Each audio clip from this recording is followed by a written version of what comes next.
2, voilà. Tout d'abord, bonjour. Merci d'être venu à cet atelier. J'espère que vous comprendrez, après ma modeste présentation, ce qu'est le cendre et à quoi ça sert. Si toutefois vous n'avez pas compris, il reste les jeux des petites questions à la fin. Voilà. Alors, je passe à la problématique. En fait, pourquoi le cendre est né? Puisqu'on vient de le dire, ça existe depuis 10 ans, mais on peut se poser la question à quoi ça sert. Alors, cette première page devrait pouvoir y répondre. Donc, sans connaissance partagée, comme vous le savez, on ne peut pas comprendre, décider et agir. Ça fait un peu suite à la présentation, aux différentes présentations de ce matin. Pour construire cette connaissance, de nombreux acteurs recueillent des données et les organisent dans des systèmes d'information.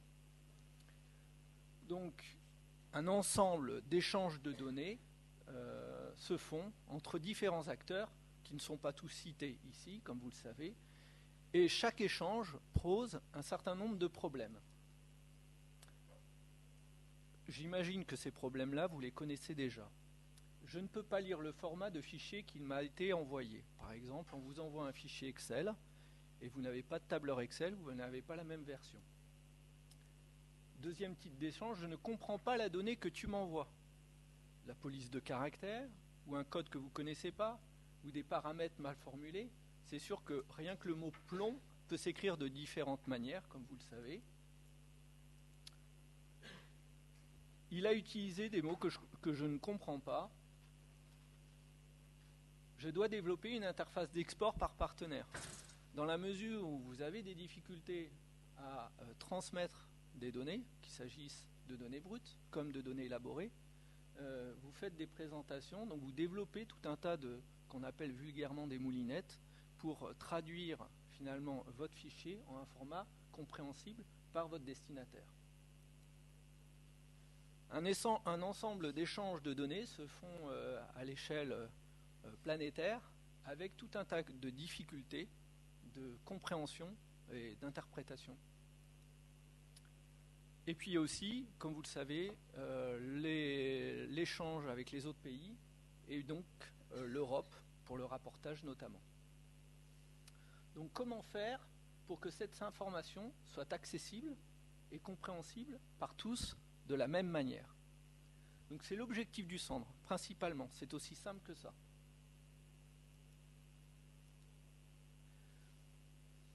Le cendre agit dans le cadre du système d'information sur l'eau qui est conçu pour répondre aux besoins des parties prenantes, dont le grand public, en matière d'information environnementale publique dans le domaine de l'eau. Il recueille, bancarise et diffuse les données et les indicateurs sur l'eau, les milieux aquatiques et leurs usages. Le pilotage opérationnel du système d'information sur l'eau est assuré par l'Office national de l'eau et des milieux aquatiques, sous l'égide du ministère chargé de l'environnement. Le schéma national des données sur l'eau, qui est un arrêté donc de 2010, formalise le rôle et les responsabilités de chacun des acteurs dans le système d'information sur l'eau. Il officialise réglementairement les référentiels produits par le cendre. En ce sens, tous les acteurs qui adhèrent au SNDE et donc œuvrent dans le cadre du système d'information sur l'eau se doivent de respecter l'intégralité des référentiels produits par le cendre. Alors, comment travaille le cendre? Il réunit un certain nombre d'acteurs sur un sujet particulier. Prenons par exemple les zones humides. Et finalement, le cendre va aider les partenaires à identifier chaque type de données, chaque mot, et il va y associer des définitions. Donc, il va se poser la question du qui, du quoi, du comment, quelles sont les données, comment elles sont, quels sont les types de données, quelles sont les définitions, qu'est-ce qu'on retrouve dans telle donnée, comment on les interprète, etc. Donc, il va décortiquer, le cendre va décortiquer ces données avec un ensemble de personnes. Et à l'issue de ce travail, va produire un document qui s'appelle un dictionnaire de données, comme un dictionnaire de données que vous avez l'habitude d'utiliser sur vos bureaux avec des mots. et des définitions. Ensuite, ces mots vont être reliés entre eux pour former un dictionnaire de données qui va aider à l'élaboration de bases de données, donc de systèmes d'information, de scénarios d'échange, etc. Donc, comme je vous le disais, un ensemble d'acteurs réunis autour de la table qui parlent du même sujet et qui travaillent à l'élaboration d'une sémantique commune. Prenons l'exemple de points d'eau, de lieux de surveillance. Le Sandre, par exemple pour les eaux côtières, a défini ce qu'était, bien sûr avec l'Ifremer, ce qu'était le lieu de surveillance. Voilà. Donc j'ai passé un certain nombre de jours à l'Ifremer pour redéfinir le vocabulaire employé par les thématiciens pour que ça devienne un référentiel. Ensuite, une fois que ces mots sont écrits et ces définitions, chaque mot sont utilisés dans le cadre d'un scénario d'échange, donc une norme qui permet de définir quelles sont les informations qui sont échangées, quelles sont les informations qui sont obligatoirement échangées, celles qui sont facultatives, celles qui reposent sur des valeurs communes, etc. Ainsi, l'ensemble des acteurs du système d'information sur l'eau peuvent échanger des données connues et compréhensibles. Le Sandre, aujourd'hui, couvre un certain nombre de thématiques. Les eaux superficielles et continentales, l'assainissement, la pluviométrie, l'eau potable, les eaux littorales, les eaux souterraines et tout ce qui est industriel. Progressivement, ce périmètre évolue, mais il est toutefois limité au domaine de l'eau. Je dis toutefois parce qu'on a bien senti ce matin des passerelles entre l'eau, l'air, etc., nature et paysage, et que ces passerelles, on en a besoin pour croiser les informations, les comparer donc, et les comprendre. Dans ces dictionnaires de données, on retrouve des données qualitatives, donc des informations sur la qualité, mais aussi sur la quantité, sur les milieux aquatiques et sur leur localisation. Mais on va parler de localisation au sens référentiel. On y reviendra plus tard. Ne dites pas, s'il vous plaît, le Sandre est une base de données. Je l'entends régulièrement, même lors d'entretiens. Le Sandre ne diffuse que des référentiels. La donnée, vous trouvez la donnée au BRGM pour les eaux souterraines. On a parlé de l'Ifremer pour les eaux littorales. On a la future banque des eaux superficielles et continentales Naiad. Bref, ce n'est pas le Sandre qui dispose de ces données-là. Le Sandre diffuse des référentiels. Qu'il s'agisse de données codifiées, je vous les présenterai tout à l'heure, mais aussi des données géographiques. Par exemple, une délimitation d'un territoire, une zone humide, un point qui est situé à un endroit, un lieu de surveillance pour les eaux côtières, etc. Mais les informations qui sont produites sur ce point ne sont pas diffusées par le Sandre. Alors, qu'est-ce que produit le Sandre? Eh bien, c'est simple. Il produit des documents de spécification. Je vous ai parlé de dictionnaire de données. Je vous ai parlé de scénarios d'échange pour véhiculer l'information. Je vous ai moins parlé de scénarios techniques. C'est un peu plus compliqué, on va dire, techniquement à comprendre, mais je pense que dans quelque temps, tout le monde sera adepte de cette technologie-là. Vous êtes, avec les scénarios techniques, donc les services web, vous êtes capable d'interroger une base de données par l'Internet à distance. Donc le Sandre produit le document de spécification qui vous permet d'implémenter, donc de développer ce service web qui vous permet d'exposer vos données de votre base de données. Donc on parlait ce matin d'accès à la donnée brute. Dans le système d'information sur l'eau, l'information est accessible soit par des sites internet, et là vous retrouvez des données brutes comme des données élaborées. On a parlé d'Eaussure pour la base de données de l'Agence de l'eau Loire-Bretagne pour les eaux superficielles et continentales. Mais vous pouvez aussi accéder à cette base de données par des services web et interroger cette base de données. Alors de quelle manière? Bien simplement en tapant l'adresse URL du service web dans votre navigateur et ensuite vous renseignez un certain nombre de variables qui vous permet d'interroger la base de données. Par exemple, si je veux interroger la base de données de l'Ifremer avec un service web, je vais taper l'adresse, je vais taper le code du lieu de surveillance, par exemple la date de début et la date de fin, et j'obtiendrai toutes les données. Voilà, c'est un exemple simple. Donc sur le site du centre, vous retrouvez tous ces documents de spécification. Vous retrouvez aussi tous les codes, qu'il s'agisse de codes de molécules chimiques, de codes de taxons, c'est-à-dire des poissons, des invertébrés benthiques, etc. Vous y retrouvez aussi des couches géographiques. Donc vous pouvez avoir la couche des lieux de surveillance, la couche des points d'eau, la couche des stations de mesure de la qualité, de la pluviométrie, etc. Et bien sûr, le SAND vous apporte un appui technique à l'utilisation de ces référentiels. Donc vous l'avez bien compris, le mot référentiel couvre à la fois les documents de spécification, mais aussi les jeux de données, donc tous les éléments de référence qui sont codifiés. Donc parmi les documents de spécification, vous retrouvez sur le site du Cendre les documents qui présentent un sujet, par exemple l'hydrométrie, le dictionnaire de données, c'est-à-dire des mots, des définitions, et finalement le schéma qui vous permet de développer une base de données. Vous y trouvez un scénario d'échange, donc le document qui décrit toutes les modalités d'échange de l'information sur un sujet particulier. Et bien sûr, le document scénario technique de service web qui vous permet d'exposer vos données par l'Internet. Ces documents-là sont accessibles en PDF sur le site du Cendre, au format HTML et au format XML. Alors, on peut parler, à titre d'exemple, du scénario d'échange des e-labos que tous les laboratoires, dans le cadre de l'agrément des laboratoires, doivent implémenter. Donc, tous les échanges de données sur les analyses physico-chimiques se font par le scénario d'échange Cendre. C'est dans l'agrément.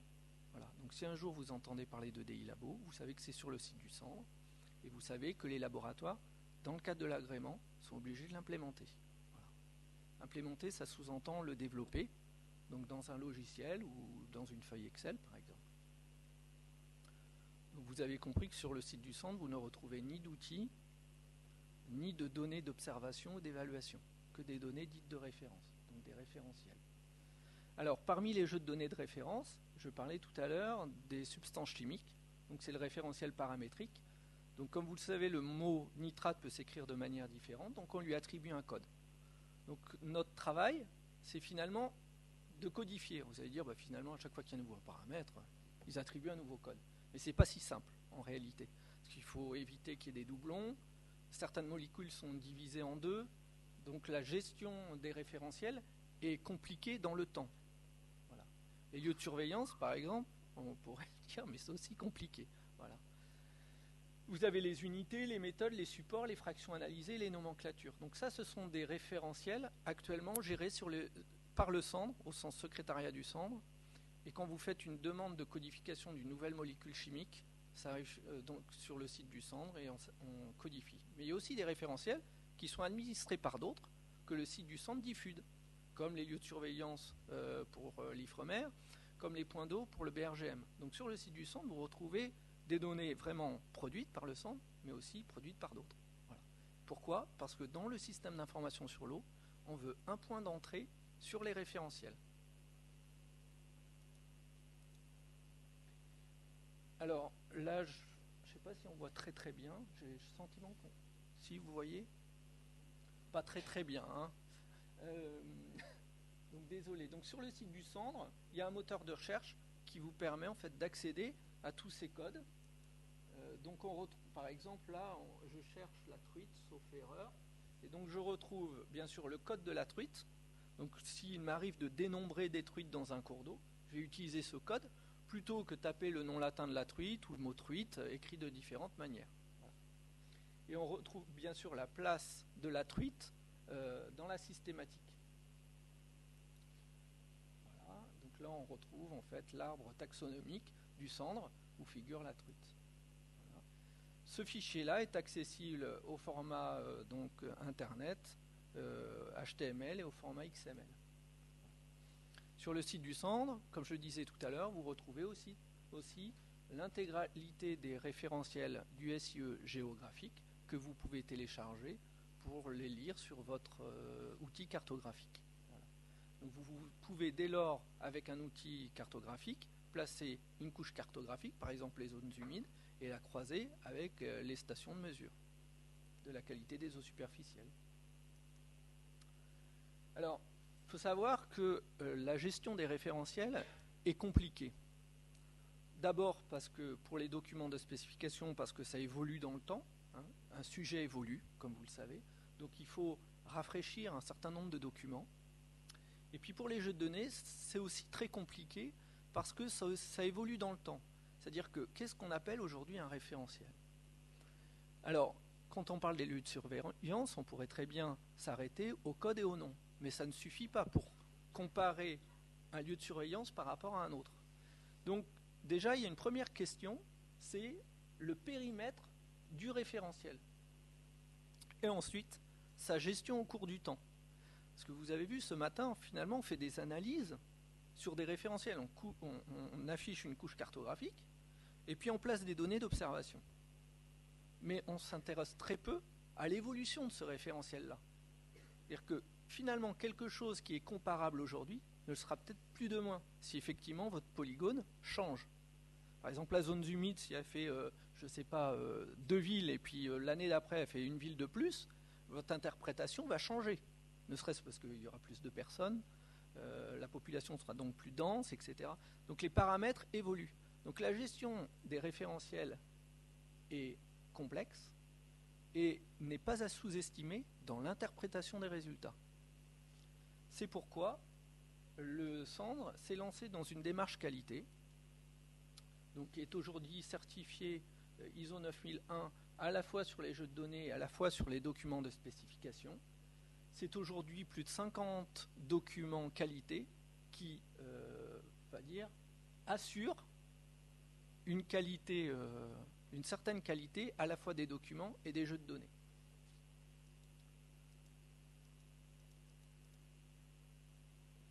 Cette présentation a juste pour objectif de vous montrer un peu l'ampleur des documents qu'on a mis en place pour assurer la gestion des référentiels.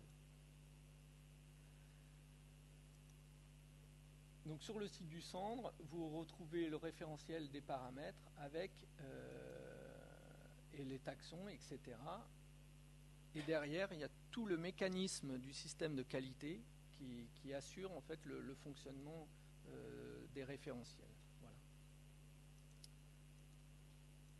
Vous retrouvez sur le site du Sandre des dictionnaires, comme je vous le disais, à la fois au format PDF, mais aussi au format navigable. C'est-à-dire vous pouvez naviguer dans les différents mots des dictionnaires et basculer d'un dictionnaire à un autre. Vous pouvez aussi visualiser les scénarios d'échange et sur chaque scénario d'échange, être basculé sur les dictionnaires de données.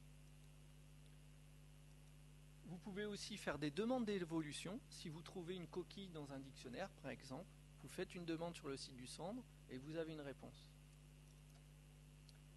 Vous avez aussi un système de conformité. C'est-à-dire si on vous demande de produire un fichier selon un scénario d'échange Sandre, vous pouvez déposer votre fichier sur le site du Sandre pour vérifier sa conformité à un scénario d'échange. En retour, le site du Sandre vous produira un certificat de conformité. Donc, conclusion,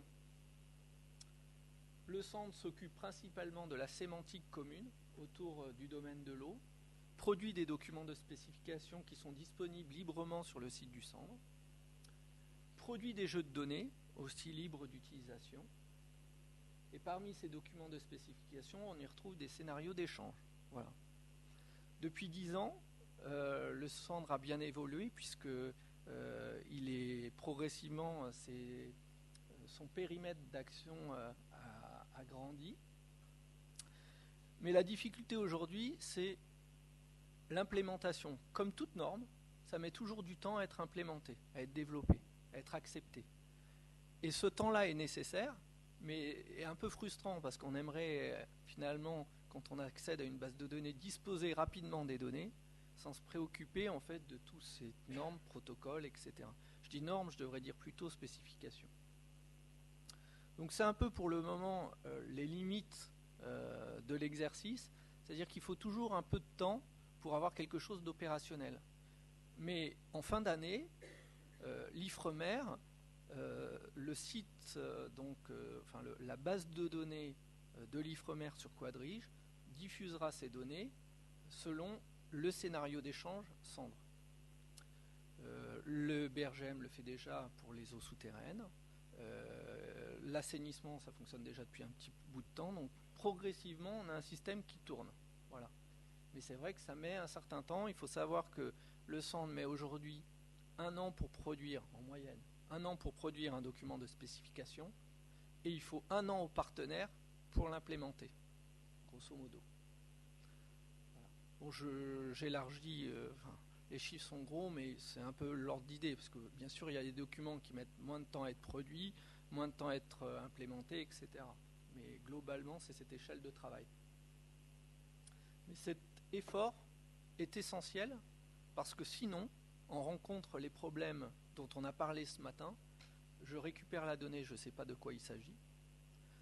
Je récupère la donnée, j'ai du mal à la comprendre, etc. Donc je vais vous passer une diapo rapide sur le site du Cendre. Ça va être très très rapide, juste pour vous familiariser avec le site du Cendre.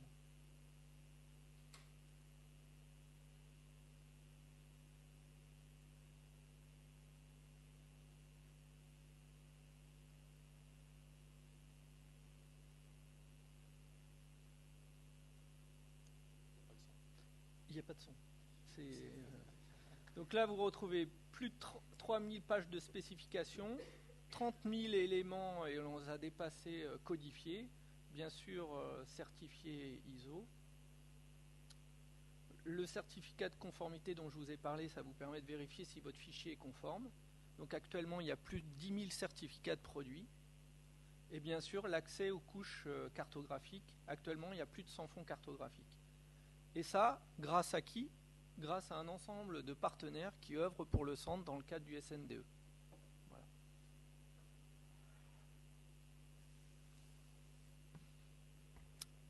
Merci Dimitri. Ça y est, j'ai enfin compris pourquoi on ne pouvait pas avoir accès aux données IFREMER, c'est qu'ils n'ont pas encore intégré le référentiel. Mais non, je te taquine. Voilà. Merci d'avoir tenu le timing, bravo. 2 questions ou remarques? Une toute petite question, c'est vous avez parlé de 10 ans, à combien de personnes? Aujourd'hui, alors ça a évolué en 10 ans. Donc au début, il y avait 1 personne. Aujourd'hui, on a environ 6. Voilà.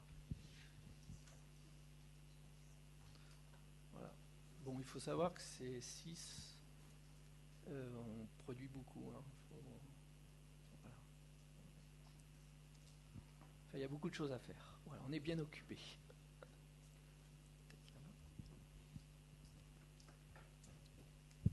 Oui, bonjour. Je voyais, vous parliez effectivement du référencement des espèces qu'on trouve dans le milieu aquatique. On voit aussi qu'il y a d'autres producteurs qui peuvent utiliser aussi des données d'espèces.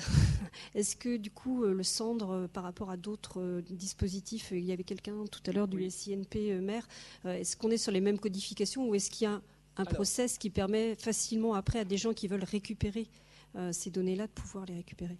Alors, il y a 2 questions si je m'abuse. Bon, pour la première, il y a le cadre réglementaire, donc et le schéma national des données sur l'eau, auquel, dans la mesure où vous utilisez des données du système d'information sur l'eau, vous rentrez dans cette organisation-là. Donc, vous partez du principe que vous reposez vos données sur le référentiel Cendre. Après, le Cendre ne travaille pas tout seul. Comme je l'ai dit tout à l'heure, il travaille avec différents organismes. Et pour tout ce qui est taxon, par exemple, il s'entoure de gens compétents, particulièrement le CEMAGREF et le MNHN. Voilà. Donc il y a un travail, je crois qu'il y a une réunion tous les mois, tous les 2 mois, sur le suivi de ce référentiel taxonomique. Parce que, comme vous le savez, on y retrouve à la fois des invertébrés et des poissons, on y retrouve des êtres vivants dans l'eau de mer, dans l'eau douce. Donc c'est un peu compliqué, ça fait appel à des compétences différentes. Donc dans ce groupe-là, il y a, donc je citais donc le MNHN, mais il y a aussi l'IFREMER pour les eaux côtières. Et c'est vrai que c'est assez compliqué, mais ça permet en fait de s'entendre sur un même référentiel. Donc tous les autres systèmes d'information, pour répondre à la deuxième question, qui gravitent autour, ou si nous on gravite autour, on gravite tous. Je ne voudrais pas que ça soit interprété de la mal, c'est-à-dire on gravite tous dans le même univers. Et pour être interopérable, en fait, on essaie de s'entendre sur la même codification. Voilà. Pour nature et paysage, par exemple, il y a une réunion qui a été faite. On m'a demandé donc de présenter les référentiels et voir de quelle manière, en fait, on pouvait assurer une passerelle. Voilà. Donc il y a la passerelle simple, c'est-à-dire un code chacun de son côté, on fait un tableau de correspondance, et il faut l'entretenir, et ça c'est compliqué. Soit on décide que son système d'information est compatible entre guillemets sans, et là on repose ces données d'observation, d'évaluation et ou d'évaluation sur le référentiel sans. Voilà. J'ai répondu.